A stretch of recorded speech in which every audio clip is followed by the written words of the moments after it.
नमस्कार सम्पूर्णमा। आज हामीले चर्चा गर्ने विषय, बुझ्ने विषय चाहिँ के हो भने रिट भनेको के हो, रिटका प्रकारहरू के हुन्छन्, रिटको एउटा ऐतिहासिक पृष्ठभूमि के छ त्यसलाई पनि आज हामीले बुझ्छौँ र रिट अन्तर्गत चाहिँ के कस्ता कार्यविधिहरू चाहिँ अवलम्बन गरिन्छन् अथवा के प्रोसिजर्सहरू चाहिँ फलो गरिन्छ, यो कसरी चाहिँ एक्स्ट्रा अर्डिनरी पावर हो हैन, कसरी चाहिँ विशेष अधिकार युक्त आदेश हो भन्ने विषयलाई चाहिँ आज हामीले थोरै बुझ्ने प्रयत्न गर्छौँ। सबैभन्दा पहिला हामीले रिट भनेको के हो त्यसलाई बुझौँ। रिटलाई चाहिँ के भनिने गरिन्थ्यो भने पहिला प्रेरोगेटिभ अर्डर भनिन्थ्यो के। प्रेरोगेटिभ अर्डर अर्थात् प्रेरोगेटिभ रिट भने चाहिँ के हो भने रिटको लागि हिस्टोरिक टर्म थियो हैन। इङ्ग्लिस सिस्टममा, इङ्ग्लिस लिगल सिस्टममा चाहिँ रिटलाई प्रेरोगेटिभ अर्डर भनेर भन्ने गरिन्थ्यो। यसको मतलब के हो त भने extra ordinary power of the monarch, अर्थात् मोनार्कले प्रयोग गर्ने जुन विशिष्ट अधिकार जुन छ, जुन स्वविवेकीय अधिकार छ, त्यसलाई चाहिँ पहिला रिटलाई चाहिँ पहिला प्रेरोगेटिभ अर्डर भनेर भन्ने गरिन्थ्यो। अर्थात् के रहेछ त भने कुनै पनि आधिकारिक निकायबाट विशेषाधिकार युक्त आदेश हुन्छ भने त्यसलाई प्रेरोगेटिभ अर्डर भनिन्छ र रिट पनि यही नै हो भनेर हामीले बुझ्नु पर्यो है। अब कुनै पनि विषयमा उच्च न्यायिक निकायबाट कुनै काम गर्न अथवा कुनै काम नगर्नको लागि चाहिँ कुनै व्यक्ति वा निकायलाई दिएको जुन आदेश छ नि, त्यो आदेश नै रिट हो क्या।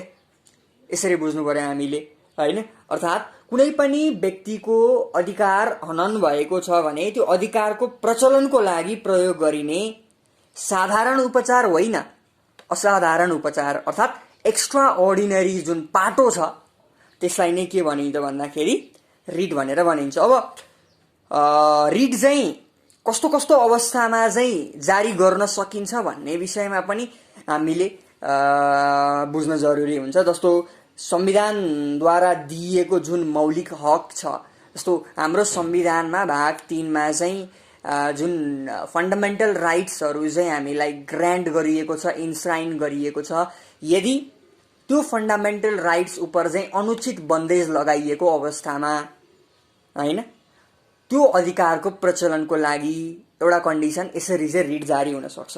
अर्को भनेको चाहिँ के हो भने उपचारको व्यवस्था नभएको वा चाहिँ उपचार जुन रेमेडियल जस्टिस भन्ने कुराले चाहिँ एकदमै इम्पोर्टेन्स राख्छ क्या प्रोसिजुरल लमा अझ बेसी हैन।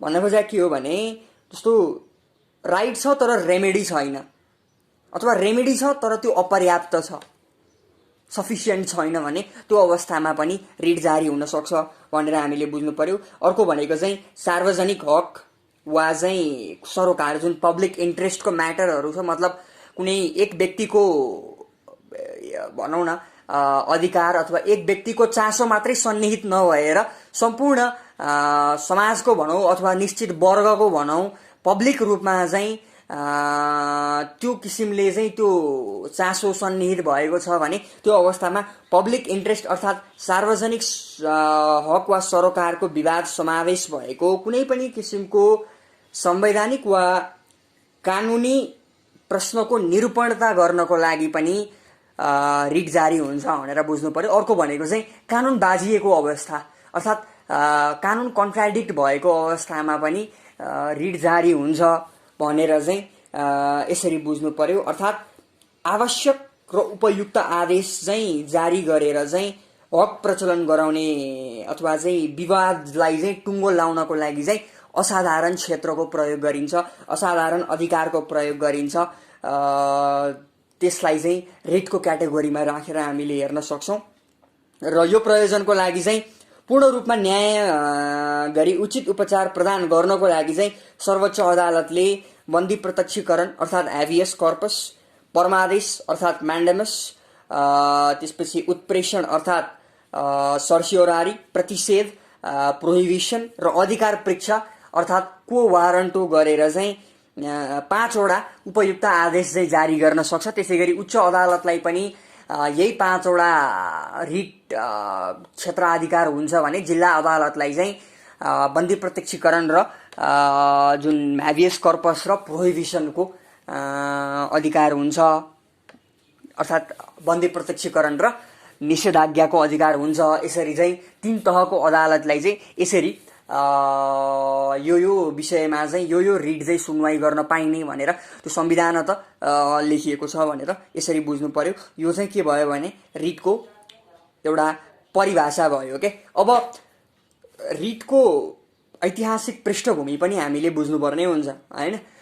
अब रिटको चाहिँ इतिहासलाई हेर्ने हो भने यो सुरुमा चाहिँ बेलायतबाटै विकास भएको हो र 2008 सालमा चाहिँ प्रधान न्यायालय ऐनको दफा 30 मा चाहिँ रिटको कन्सेप्टलाई चाहिँ त्यहाँ इन्क्लुड गरिएको छ र सर्वोच्च अदालत ऐन 2013 को दफा 11 मा चाहिँ सर्वोच्चलाई बन्दी प्रत्यक्षीकरण, परमादेश, उत्प्रेषण, प्रतिषेध र अधिकार परीक्षा लगायतको रिट चाहिँ जारी गर्ने अधिकार चाहिँ दिएको हामी भेट्न सक्छौं। त्यसैगरी नेपाल अधिराज्यको संविधान 2015 को धारा 9 मा पनि रिट बारे उल्लेख गरिएको थियो।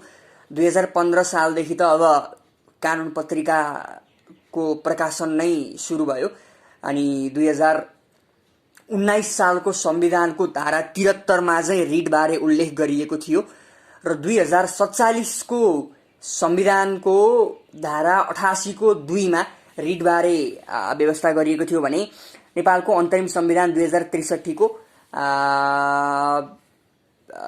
धारा 107 को उपधारा 2 मा चाहिँ रिट बारे उल्लेख गरिएको थियो र अहिलेको समयमा अहिलेको संविधानमा चाहिँ धारा 133 को तपाईले उपधारा 2 र उपधारा 3 हेर्नुभयो भने त्यहाँनिर चाहिँ कस्तो अवस्थामा जारी गर्न सकिने त्यो आदेशहरू र ती आदेशहरू चाहिँ के हुने भन्ने विषयमा चाहिँ त्यहाँ उल्लेख गरिएको छ। त्यो तपाईले हेर्न सक्नुहुन्छ है। अब यो भयो रिट भनेको के हो र रिटको एउटा ऐतिहासिक पृष्ठभूमि चाहिँ के रहेछ भन्ने भयो है। अब चाहिँ हामीले रिटका प्रकारहरू के हुन् भन्ने विषयलाई चाहिँ छोटकरीमा सरल रूपमा सहज रूपमा बुझ्ने प्रयास गर्छौं। अब सबैभन्दा पहिला चाहिँ हामीले बन्दी प्रत्यक्षीकरणबाट नै बुझौं हैन। अब यसको चाहिँ नाम आफैले हामीलाई के प्रश्न पारिरहेछ भने बन्दी प्रत्यक्षीकरण अर्थात् बन्दी बनाइएको व्यक्तिलाई चाहिँ अदालत समक्ष सशरीर दाखिला गर भनेर चाहिँ यो रिट चाहिँ जारी गरिन्छ है। अर्थात् के भन्नु पर्यो भन्दाखेरि थुनामा रहेको बन्दी जुन छ बन्दीलाई चाहिँ सशरीर अदालत समक्ष चाहिँ उपस्थित गराउनु पर्ने जुन अदालतले जारी गर्छ यो विशेषाधिकारयुक्त आदेश, यसलाई चाहिँ ह्याबियस कर्पस भनिन्छ भनेर बुझ्नु पर्यो हैन। अब यसमा के हुन्छ भने बन्दी जो छ, बन्दी बनाइएको व्यक्ति जुन छ अथवा सशंकित व्यक्ति जो छ उसको अपराध वा निरपराध अर्थात् उसले क्राइम गरेको हो वा होइन भन्ने कुरा हेरिदैन के। खाली के हेरिन्छ भने त्यो सशंकित व्यक्तिलाई चाहिँ कानुनी प्रक्रिया अनुसार चाहिँ अथवा कानुनी रीत बमोजिम चाहिँ कानुन बमोजिम चाहिँ थुनामा राखिएको छ कि छैन, अर्थात् उसले क्राइम गरेको हो कि होइन भन्ने कुरा हेरिदैन। त्यो समयमा त्यो सेकेन्डरी हुन जान्छ। तर प्राइमरी कुरा के हो भने उ लिगल्ली चाहिँ भनौं उसलाई लिगल्ली चाहिँ थुनामा राखिएको हो कि होइन भन्ने कुरा ह्याबियस कर्पसले हेर्छ। यदि उसलाई चाहिँ गैर कानुनी रूपमा थुना राखिएको रहेछ भने उसले छुटकारा पाउँछ र ह्याबियस कर्पसको मुख्य उद्देश्य पनि यही नै हो हैन। अर्थात् वैयक्तिक स्वतन्त्रता अनावश्यक रूपमा स्वेच्छाचारी रूपमा संकुचन हुनु हुँदैन भनेको चाहिँ ह्याबियस कर्पसको हो। अर्थात् गैर कानुनी तवरले वा अनधिकृत तवरले वा अधिकार नपाएको व्यक्तिले वा कानुनद्वारा निर्धारित कार्यविधि पूरा नभई कुनै व्यक्तिलाई बन्दी बनाइन्छ भने थुना मुक्त गर्नको लागि चाहिँ हैन उसलाई रिलिज गर्नको लागि दिने अर्डर चाहिँ ह्याबियस कर्पस हो भनेर यसरी बुझौं है। अब यसको दुईटा कुरा के हुन्छ भने यो रिट चाहिँ आफैमा विशेष पनि किन छ भने यो रिट चाहिँ संकटकालमा पनि निलम्बन हुन सक्दैन के है। र चाहिँ यो रिटको निवेदन दिने अधिकार चाहिँ बन्दीलाई मात्र होइन, बन्दीको अलावा उसको नातेदारलाई पनि यो रिट हाल्ने अख्तियार चाहिँ हुन्छ भनेर यसरी बुझौं हामीले ह्याबियस कर्पस। अर्थात् बन्दीलाई सशरीर भनेको चाहिँ उस स्वयं नै हैन सशरीर नै अदालतमा उपस्थित गराउने भनेको चाहिँ ह्याबियस कर्पस हो। अब हामी म्यान्डामसमा जाउँ, अर्थात् परमादेश। परमादेश पनि आफै नामले भन्छ परम आदेश, अर्थात् कुनै पनि सर्वोच्च निकायबाट चाहिँ कुनै काम गर्न नगर्नका लागि दिएको जुन अर्डर छ त्यो नै परमादेश हो। अब यसलाई हामीले सरल रूपमा बुझौँ है। अब म्यान्डामस भनेको चाहिँ ल्याटिन डेरिभेसन हो होइन, अर्थात् यसको एटिमोलोजिकल मिनिङ भनेको चाहिँ वी कमान्ड हो, अर्थात् हामी आदेश दिन्छौँ, वी कमान्ड होइन। अर्थात् कुनै पनि व्यक्ति, कुनै पनि संस्था वा निकाय वा कुनै पनि सार्वजनिक कार्य गर्ने तल्लो अदालत हुन सक्यो, मातहतको अदालत अथवा कुनै न्यायिक प्रशासनिक निकायको नाममा चाहिँ माथिल्लो अदालतले, कुनै पनि सुपेरियर कोर्टले इन्फेरियर कोर्ट्स वा इन्फेरियर बडिजलाई चाहिँ जसले चाहिँ पब्लिक ड्युटी फलो गर्नुपर्ने छ उसलाई चाहिँ कुनै काम गर्नु भनी दिएको आदेश नै परमादेशको रिट हो है। कुनै काम गर्नको लागि बाध्य बनाउने, किनभने त्यो त उसको पब्लिक ड्युटी हो नि त। त्यो कारणले गर्दाखेरि यो चाहिँ परमादेशको रिट भयो है। अर्थात् कुनै पनि सार्वजनिक दायित्व पब्लिक ड्युटी बेयर गर्नुपर्ने अधिकारीले, अफिसियलले कानुनद्वारा चाहिँ यो कर्तव्य चाहिँ तिमीले गर्नु भनेर दिएको छ भने त्यो कर्तव्य पुरा गर्न उसले इन्कार गर्यो भने चाहिँ त्यो अवस्थामा त्यो कर्तव्य चाहिँ पुरा गराउनु पर्ने हुन्छ। त्यो अवस्थामा अदालतबाट जारी गरिने एक प्रकारको आदेश के हो त भने परमादेश हो है। यसरी हामीले म्यान्डामसलाई बुझौँ। अब जस्तो एक्जाम्पलको लागि के भने, जस्तो प्रहरीको सार्वजनिक भनौँ अथवा प्रहरीको पब्लिक ड्युटी भने के हो त भने उसले गर्ने सर्भिस, पब्लिक सर्भिस भनेको चाहिँ एउटा के पनि हो भने उसले जाहेरी दर्ता गरिदिनुपर्छ। कसैले चाहिँ एफआइआर लिएर आउँछ भने त्यसलाई दर्ता गर्नु उसको प्राइमेरी ड्युटी हुन्छ। तर यदि उसले दर्ता गरेन भने त्यसका बीचका प्रक्रिया पछाडि चाहिँ अन्तिमको लास्ट रिजल्ट भनेको चाहिँ म्यान्डामसको रिट नै हो क्या। त्यसरी हामीले बुझ्नु पर्यो। कुनै पनि दायित्व वहन गर्ने जुन निकाय व्यक्ति छ उसलाई चाहिँ त्यो दायित्व गर्नको लागि बाध्य बनाउने, यदि उसले डिक्लाइन गर्छ, उसको ड्युटीलाई उसले डिक्लाइन गर्छ भने त्यो किसिमको रिट चाहिँ म्यान्डामस हो भनेर हामीले बुझ्नु पर्यो है। अब त्यस पछाडिको रिट के छ भने उत्प्रेषण। उत्प्रेषण भने चाहिँ के हो त? उत्प्रेषण भनेको चाहिँ के हो भने नि कुनै पनि निकायलाई चाहिँ आफ्नो जुरिस्डिक्सन, अधिकार क्षेत्रभन्दा बाहिर जान नदिनु नै यसको मेन एम हो। अर्थात् सबै निकायलाई चाहिँ आफ्नो अधिकार क्षेत्रभित्र नै काम गर्नको लागि यसले के गरिदिन्छ भने एउटा सीमाङ्कन गरिदिन्छ भन्दा फरक पर्दैन। भन्नुको अर्थ के हो त भने कुनै पनि प्रशासनिक, एडमिनिस्ट्रेटिभ अथवा क्वाजी जुडिसियल बडिज अथवा कुनै पनि तल्लो तहको चाहिँ जुडिसियल बडिजले चाहिँ आफ्नो कार्य सम्पादन गर्ने सिलसिलामा चाहिँ कुनै गैर कानुनी निर्णय गर्यो अथवा क्षेत्राधिकारभन्दा बाहिर गएर निर्णय गर्यो अथवा कानुनद्वारा निर्धारित कार्यविधि पालना गरेन, प्राकृतिक न्यायको सिद्धान्त प्रयोग गरेन भने यो सीमा नाग्नेलाई, यो सीमा मिच्ने भनौँ लाई चाहिँ त्यस्तो किसिमको निर्णय आयो भने त्यो निर्णयलाई बदर गर्ने अख्तियार उत्प्रेषणको रिटले राख्छ भनेर बुझौँ है। अब प्रतिषेधको बारेमा है। अब प्रतिषेधको बारेमा चाहिँ अब के बुझ्नु पर्यो भने हामीले छोटकरीमा प्रतिषेध भनेको रोक्नु हो होइन। भन्नुको अर्थ के हो भने क्षेत्राधिकारमा सीमित राख्नु हो। यसको काम पनि सीमाङ्कन गर्ने हो। अब प्रतिषेध र उत्प्रेषणमा चाहिँ फरक के हो, अर्थात् सर्सियोरारी र प्रोहिबिसनमा चाहिँ फरक के हो भन्ने कुरा चाहिँ म भन्छु होइन। अब यो भने चाहिँ कस्तो हो भने कुनै पनि न्यायिक वा अर्धन्यायिक निकायले चाहिँ अधिकार क्षेत्र वा चाहिँ अधिकार क्षेत्रभन्दा बढी अधिकार प्रयोग गरेर चाहिँ वा चाहिँ कानुन उल्लङ्घन गरी कुनै कानुनी कारवाही गर्न लागेको अवस्था छ भने यस्तो चाहिँ नगर्नु होइन, यो तिम्रो क्षेत्राधिकारमा पर्दैन भनेर चाहिँ दिइने न्यायिक आदेश, जुडिसियल अर्डर नै के हो त भने प्रतिषेध अर्थात् प्रोहिबिसन हो। यसको उद्देश्य के हो भने नि जस्तो कुनै पनि सार्वजनिक अधिकार पाएको जुन निकाय छ, बडी छ वा पदाधिकारी छ, कुनै पनि कारणले उसले गैर कानुनी निर्णय गर्न लाग्यो भने त्यस्तो कार्य गर्नबाट रोक्नु चाहिँ यसको मुख्य उद्देश्य हो। यसले चाहिँ यस्तो गर्ने होइन यस्तो नगर्नु भनेर चाहिँ आदेश दिन्छ। भइरहेको कानुनले चाहिँ एउटा अधिकार दिएको छ। त्यो अधिकारभन्दा बढी अधिकार प्रयोग गरेको अवस्था अथवा चाहिँ खारेज भइसकेको कानुन अनुसार चाहिँ मुद्दाको कारवाही गरेको अवस्था अथवा प्राकृतिक न्यायको सिद्धान्त विपरीत चाहिँ कारवाही गरेको अवस्थामा चाहिँ यो रिट जारी हुन्छ भनेर बुझ्नु पर्यो है। अब फरक चाहिँ के रहेछ त अगाडिको रिटहरूसँग भन्दा? परमादेश भनेको चाहिँ के हो भने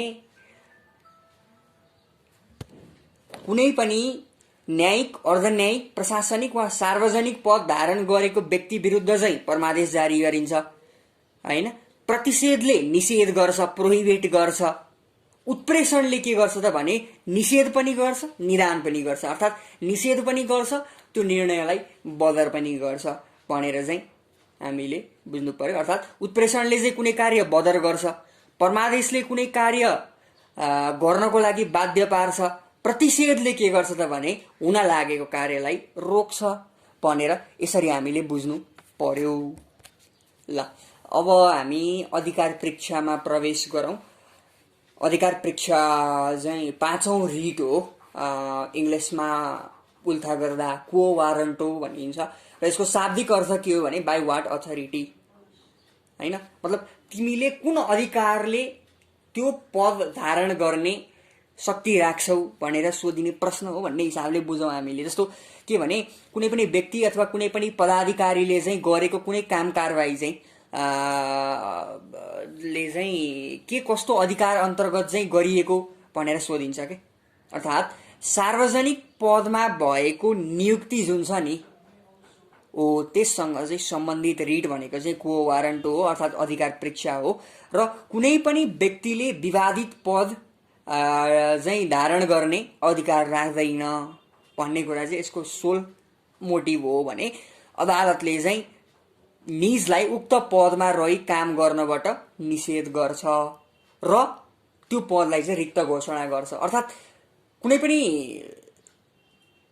भनौँ न एउटा सार्वजनिक पद जुन छ त्यो सार्वजनिक पदमा चाहिँ पारदर्शिता कायम गर्नको लागि उसले चाहिँ कुन अथोरिटीले चाहिँ त्यो काम गर्यो, यदि अथोरिटी नै छैन भने त उसले त्यो काम गर्न पाउँदैन हैन। उसले कुन अधिकार अन्तर्गत कुन काम गर्यो भन्ने कुरा चाहिँ अधिकार परीक्षासँग सरोकार राख्छ भनेर चाहिँ हामीले बुझ्नु पर्यो। अब जस्तो अझै सरल पार्नको लागि म के भन्छु भने अधिकार परीक्षा चाहिँ जारी हुने जस्तो अवस्थाहरू के हुन्छ भने नि जस्तो कुनै पनि सार्वजनिक अधिकार पाएको निकाय वा पदाधिकारीले चाहिँ अनअफिसियल रूपमा अनधिकृत रूपमा चाहिँ कसैको हक, स्वतन्त्रता, पद, लाभ, सुविधा खोस्यो भने हैन, अथवा चाहिँ सार्वजनिक अधिकार पाएको त्यही निकाय पदाधिकारीले चाहिँ आफ्नो अधिकारको प्रयोग गर्दाखेरि चाहिँ कानुनद्वारा निर्धारित कार्यविधि पूरा गरेन भने कहाँ जाने भयो त कुरा भने उसको कम्पिटेन्सीमा कुरा जाने भयो, उसको अपोइन्टमेन्टमा कुरा जाने भयो के। यदि त्यो चाहिँ विवादित रूपमा आएको रहेछ भने उसले त्यो अधिकार राख्दैन भन्ने कुरा चाहिँ क्वो वारन्टको हो। र यी 5वटा रिटहरू भए र भोलिको भिडियोमा चाहिँ हामी लिखित जवाफ भनेको के हो र चाहिँ रिट अन्तर्गत पर्ने कार्यविधिहरू के हुन्छन् त्यो अदालती कार्यविधि पाटो हामी भोलि चर्चा गर्छौँ। आजलाई चाहिँ यति नै। हस्त, धन्यवाद।